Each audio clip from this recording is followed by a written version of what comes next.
In this video, I want to look at trigonometric ratios and some trigonometric ratios that you need to know without a calculator.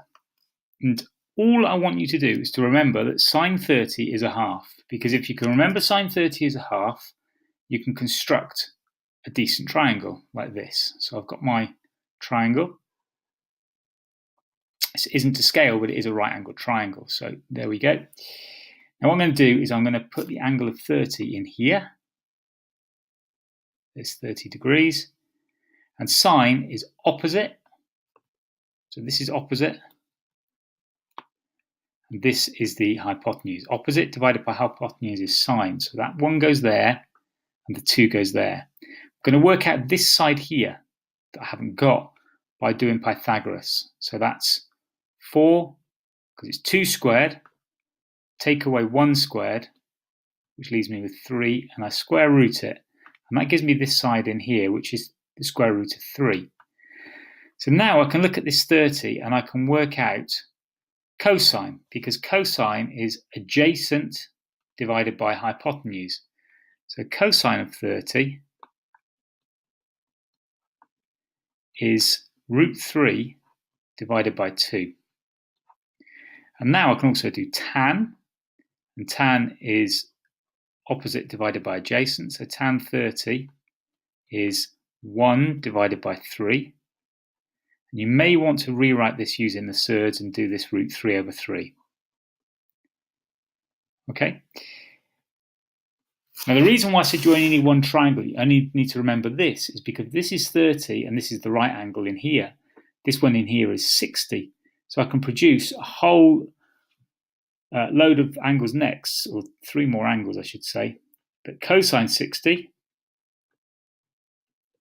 which is adjacent divided by hypotenuse. So cosine 60 is a half. Sine 60, and that's going to be opposite divided by hypotenuse. So that's going to be root 3 over 2. So you can see how I'm building these up. And tan is going to be the opposite of this one. It's going to be root 3. So tan 60. Let's put a little 60 in there. Made a mistake. So 60 is just root 3 divided by 1. That's one thing. The second thing to remember is what happens if we've got an isosceles right-angled triangle. So we have simply that. And if it's isosceles right-angled triangle, let's draw the right angle in here. And let's say that this is 1 and this is 1. Because it's isosceles, that means that both angles are the same. So this is 45 and this is 45. 1 squared plus 1 squared is 2. So this side is the square root of 2 if I use my Pythagoras. And now I can write out certain things. So let's start off with tan this time. So tan 45, that's 1 divided by 1. Cosine 45, well, it doesn't make any difference which one you take here, because you're either going to take this one and say that it's this one divided by this one, so it's 1 over root 2, or you could have done it the other way around.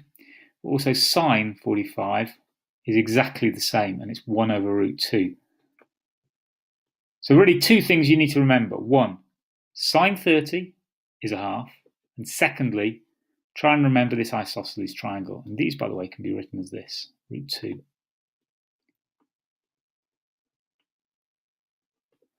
divided by 2. Okay, so I've got all those angles there. Now I'm just going to extend this video, if you can bear with me, and let's just think about the one thing I told you to remember was that sine 30 was a half. Well, I also now know, because of my symmetry, that sine 150 is a half because of the graph. And furthermore, sine 210, now when I get to 210, my sine graph is in the negative quadrant, and so it just becomes negative a half. This is 180 plus 30. Now for this, if you don't know quite what's happening, just think back to your sine graph and think about where it's positive and negative. And the other one I can write down is sine, this is 150 by the way, I'm going to do this as 330, and that's also negative a half. And this is all to do with the sine graph and the symmetry. And I'm going to stop there, but you can do the same thing with cosine 30, cosine 150, cosine 210. You can do it with sine 60, cosine 60, and so on.